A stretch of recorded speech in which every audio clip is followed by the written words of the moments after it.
সময় এমন একটা জিনিস যা একবার হাতছাড়া হলে আর কখনোই ফিরে আসে না, তাই না? আজকের এই বিশ্লেষণে সময়ের মূল্য, আমাদের জীবনের নানা পছন্দ এবং দেরি করার চরম পরিণতি নিয়ে দারুণ একটা গল্প আলোচনা করা যাক। এই চিরন্তন সত্যটা একটা চমৎকার কাহিনীর মাধ্যমে আজ আমরা গভীরভাবে বোঝার চেষ্টা করব। গল্পটা শুরু হচ্ছে গৌরব নামের এক আধুনিক তরুণকে দিয়ে।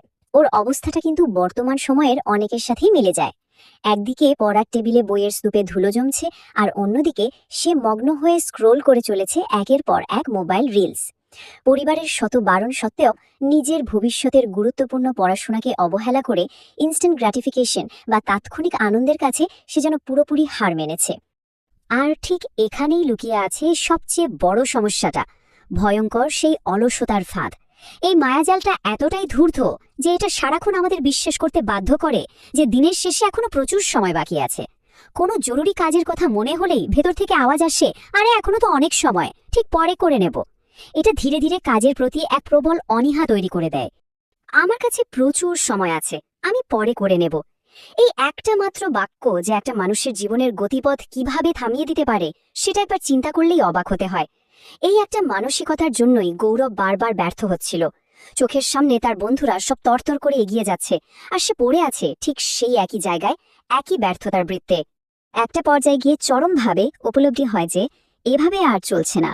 জীবনে মৌলিক কিছু পরিবর্তন আনা এখন একান্ত প্রয়োজন। এই স্থবিরতার চক্র থেকে বের হওয়ার জন্য গৌরব এক ধ্যানমগ্ন জ্ঞানী প্রবীণের কাছে যায়, কারণ এটা পরিষ্কার বোঝা যাচ্ছিল যে নিজে নিজে এই অলসতার জাল ছিঁড়ে বের হওয়া আর কোনোভাবেই সম্ভব হচ্ছে না। বৃদ্ধকে দেখি গৌরবের সেই মরিয়া আকুতি, সবাই এগিয়ে যাচ্ছে, শুধু আমিই পিছিয়ে পড়ছি, আমাকে একটা পথ দেখান। সত্যি বলতে এই ফ্রাস্ট্রেশনটা কিন্তু সমাজের অনেকেরই মনের গভীরের কথা। অন্যকে সফল হতে দেখলে আর নিজেকে আটকে থাকতে দেখলে ঠিক এমনই হতাশা কাজ করে। এই আবেদন শুনে সে জ্ঞানী মানুষটি এক কালজয়ী রূপকথা শোনানোর সিদ্ধান্ত নিলেন। ওনার গল্পটা ছিল এক অত্যন্ত দয়ালু রাজা আর এক চরম অলস লোককে নিয়ে। এই হারানো গুপ্তধনের গল্পে সেই অলস ব্যক্তিটি ছিল এমন এক স্বভাবের যে নিজে তো কোনো কাজ করবেই না, উল্টো নিজের দারিদ্র্য আর কষ্টের জন্য সারাক্ষণ দুনিয়ার সবাইকে দোষ দিয়ে বেড়াবে। রাজার প্রস্তাবটা ছিল একেবারে অভাবনীয়। আজ সূর্যাস্তের আগে আমার প্রাসাদে এসো, তুমি যতটুকু সোনা এবং রূপ বহন করতে পারবে তার সবটুকুই তোমার। আসলে এই গুপ্তধন হলো জীবন। প্রতিদিন আমাদের সামনে যে সুযোগগুলো এনে দেয় তারই একটা চমৎকার রূপক। সুযোগ সবার জীবনেই আসে, কিন্তু একটু খেয়াল করলেই দেখা যায় এর সাথে জুড়ে থাকে একটা কড়া, অপরিবর্তনীয় ডেডলাইন। আর এখানে সেই ডেডলাইনটা হলো সূর্যাস্ত। একবার অবস্থাটার কথা চিন্তা করা যাক। একদিকে স্ত্রীর মরিয়া তাগিদ, যিনি পরিস্থিতি বুঝে বলছেন এখনই দৌড়াতে এবং গুপ্তধন নিয়ে আসতে, আর অন্যদিকে স্বামীর সেই চরম অবহেলা। এত বড় একটা সুযোগ সামনে, অথচ লোকটা বলছে আগে আমি খেয়ে নিই, তারপর যাব। তাৎক্ষণিক ছোটখাটো আরাম কিভাবে আমাদের জরুরি কাজগুলোকে পিছিয়ে দেয়, এটা তার একদম পারফেক্ট একটা উদাহরণ। অমূল্য সময়গুলো কিভাবে চোখের পলকে উধাও হয়ে যায়, টাইমলাইনটা দেখলে শিহরিত হতে হয়। সকাল 10টায় অফারটা এলো, অলসভাবে খাওয়া দাওয়া সেরে দুপুর 1টায় সে ভাবল একটু ঘুমিয়ে নি। সেই একটু ঘুম গিয়ে ঠেকল টানা 2 ঘন্টায়। এরপর রাস্তায় গরমে ক্লান্ত হয়ে বিকেল 5টায় এক গাছের নিচে বসল। মিষ্টি বাতাসে আবারও ঘুম, এবার টানা 4 ঘন্টার জন্য। ঘুম যখন ভাঙল সন্ধ্যা তখন 6:30। সূর্য ততক্ষণে ডুবে গেছে, আর প্রাসাদের দরজাও চিরতরে বন্ধ। সব শেষ। মুখের ওপর প্রাসাদের ওই দরজা বন্ধ হয়ে যাওয়ার ঘটনাটা গৌরবের মনে একেবারে বাজ পড়ার মতো কাজ করল। মুহূর্তেই যেন চোখ খুলে গেল তার। সে পরিষ্কার বুঝতে পারল ওই হারিয়ে যাওয়া সোনার রূপকটা আসলে তার নিজেরই নষ্ট করা অমূল্য সময়ের প্রতিচ্ছবি।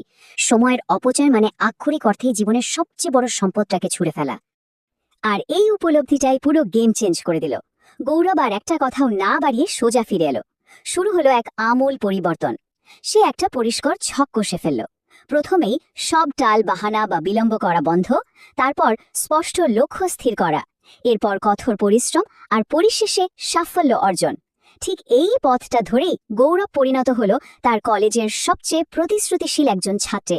গৌরবের এই রূপান্তর আর সেই অলস লোকটার গল্প আমাদের একটা চরম সত্যের মুখোমুখি দাঁড় করিয়ে দেয়। আচ্ছা, এই দুনিয়ার সবচেয়ে দামি জিনিসটা কি? সোনা, রূপো বা টাকা? একদমই না। সবচেয়ে মূল্যবান সম্পদ হলো আমাদের এই সময়, যা প্রতিটা সেকেন্ডে খরচ হয়ে যাচ্ছে, অথচ অধিকাংশ সময় তার কোনো হিসেব রাখা হচ্ছে না। এখান থেকে সবচেয়ে বড় শিক্ষাটা হলো সময় হলো আমাদের চূড়ান্ত সম্পদ।